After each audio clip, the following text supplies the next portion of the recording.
Hello and welcome to City Stutters. In today's video, I would like to go over commonly asked questions about raising quail. I've had a lot of interesting feedback and reactions to people knowing that I raise quail inside my house and in the city. So I want to address some of those questions that people have asked me, and maybe you're asking yourself about why I should raise quail. Is it worth it? Is it weird? I want to go over all those questions and all those concerns today. The first question that I get asked often is, why quail? Aren't they too small? Yes, quail are smaller than your average chicken. You don't get as much meat, their eggs are smaller, but the big benefit to having quail is that you can keep them indoors. So if you are living in a small yard where maybe you don't have the space to raise chickens, or even if you're in an apartment and you don't have land at all, you can raise quail in a spare room. In fact, that is what we are doing. We are going to raise our quail indoors. Our city has rules and regulations about what we can have outside. We're allowed 6 hens, 6 females. We cannot have any roosters, which means no breeding. So we can't breed to have more chicks, to have more eggs. You're stuck with one generation, and when that generation's done, you're gonna have to go back and buy more. So to me, raising quail is about self-sufficiency. I can breed these quail to have more quail. Also, you can eat the eggs. 3 quail eggs equals 1 chicken egg. And if you have a lot of quail, it can feed your family. Another thing is that, yes, it does provide meat for your family. If you are okay with dispatching your birds for meat purposes, it's another way that you can cut your costs at the grocery store.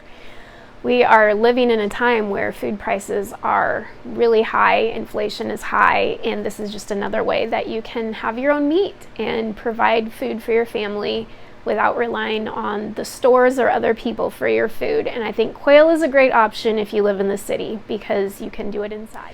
Something else worth mentioning is that you can have a lot of quail in a small space. So you can have up to 3 quail per square feet. Now, I don't think I'm going to squish that many together in my cages. I'll probably do maybe 2 per square feet. But if you get a large cage, you can fit quite a few quail in there and have lots of breakfasts with eggs. So they don't need all the space like hens do. They actually prefer to be in small, compact spaces in the wild. They like to be undercover. They like to feel protected and safe. It's not abusive to keep a lot of quail in a small cage. They actually prefer to live that way. They get in a lot less fights. If you only have a couple in a cage, they start getting territorial. So you actually do want quite a few per cage for their own good. So another question I get asked all the time is, do they stink? And I guess it's just like any other animal that you have in your house. If you have cats and you don't change the kitty litter often, yes, your house is gonna stink like kitty litter. If you change the bedding often enough, no, they don't stink at all. I've had these chicks for almost 2 weeks now, and our house does not stink. I clean out their brooder box about once every other day. Sometimes I'll get in there and scrape up some stuff every day just to make sure it's clean and doesn't stink. But so far, so good. It doesn't stink in my house. We are keeping the stink under control, and that's a non-issue if you're willing to put in the effort and time to clean their brooder box often. Next question, where to buy quail? So for me personally, my first order of quail, I bought them from My Shire Farm. You can get online, and they have a wide selection of different kinds of quails. Now, quail are becoming more and more popular, so things are sold out more than they used to be. I'm looking to buy some jumbo quail. They're bigger, they produce bigger eggs, more meat, but I've had a hard time finding that right now. They're sold out, so you might have a smaller selection of quail that you can choose from, but My Shire Farm is wonderful. They have a great YouTube channel that gives you all kinds of information on raising quail. They get into the nitty-gritty details, which I'm not going to get into my channel. So if you're interested in raising quail, I really highly suggest you go to my Shire Farm on YouTube and listen to their videos on raising quail.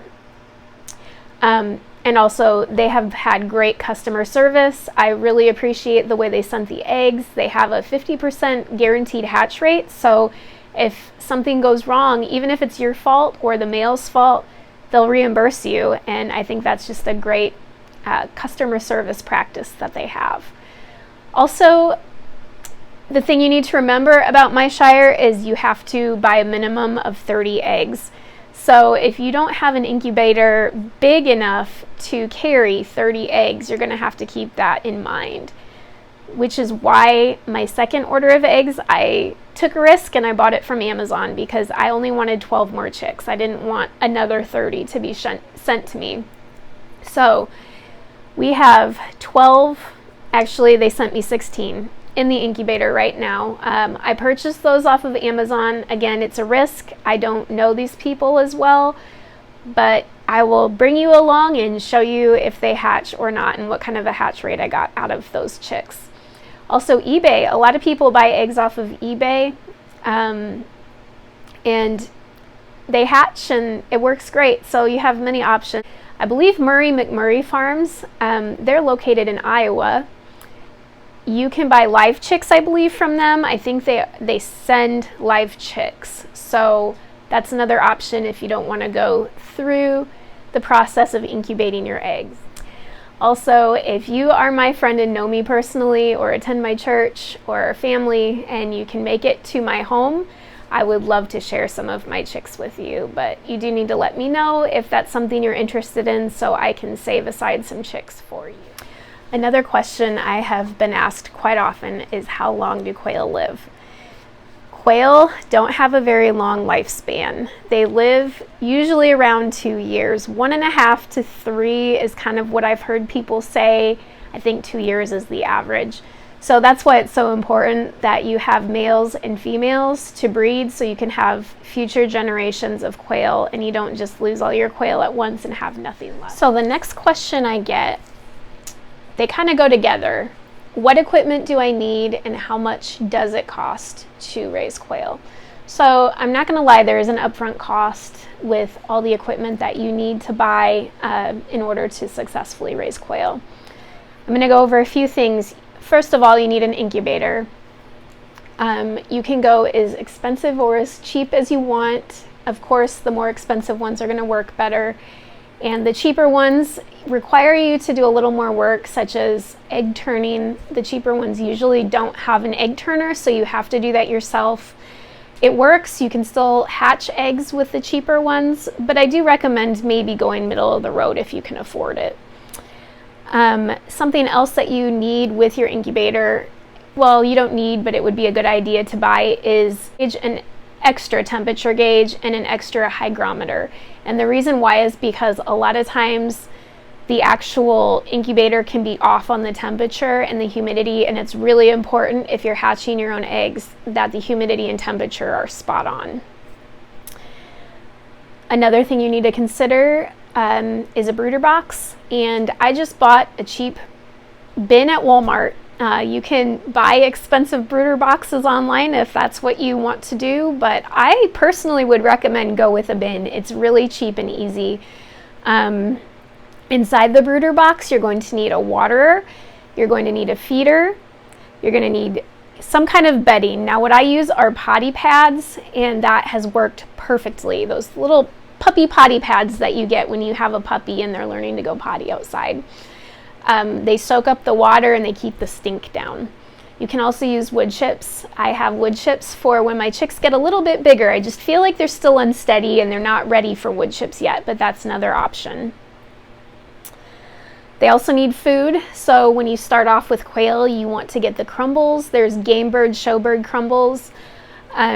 I recommend organic, but you know what? If you can't afford it, again, do what you can do. It's better to be self-sufficient and getting your own food than worrying about the cost so much. So if you're one of those people who can't afford the expensive organic food, then do what you can. The last thing I want to address is the cage, the actual cage. So again, you can go as cheap or as expensive as you want. I personally went with a cage from Wynola Ranch. They make quail cages specifically. I have a 3-tier system. It has not come in yet, otherwise I would show you. But I have 3 separate spaces for the quail. The top one I'm going to have for my eggs, just egg production only. The middle one is going to be for my breeders, and the bottom one will be for the meat birds. So I really love that system for our needs as a family and what we're going to use the quail for. But if you don't have the money to buy something like that, you can get a rabbit hutch or a rabbit cage for your quail. My kids begged me to save a few of these chicks so they could have them for pets, and they're going to put it in an old bird cage. One thing that I do have to say is that quail tend to jump a lot. So if you're going to get a cage, you're going to want to make sure they don't have a whole lot of space to jump up and hit their heads. Apparently, they have killed themselves breaking their necks doing that before. If they get startled, they hop up. That's what they do in the wild. When they get startled, they hop up and fly, and they can do the same inside and hurt themselves pretty badly. So if you do get a cage, make sure it's not very high. The bird cage that my kids have is multi-tiered, so we just cut off the bottom part so the quail can't jump high up into the next section. So you have many options there as well about the cages, and you can go again as cheap or as expensive as you want. So as I was editing the video, I realized I forgot one important piece of information that you do need to buy for raising quail. You need a heating element. So I bought a heating plate, and the chicks can hide up underneath it, and it's the safest you can buy. I guess it's not a fire hazard like some other heating lamps may be. So as you're thinking about buying things for your quail, make sure that you get a heating element for the brooder box. Yeah, they don't have their real feathers, and they're just fuzzy little fluff balls that need extra warmth. So don't forget to buy a heating element. The last question is, where do I go for further resources? So I would highly recommend that you guys check out My Shire Farm on YouTube. I mentioned this earlier, but they are a really great resource for learning about quail. They will answer any question you could possibly have. Also, Living Traditions Homestead, they raise quail. They have a lot of informational videos on quail as well.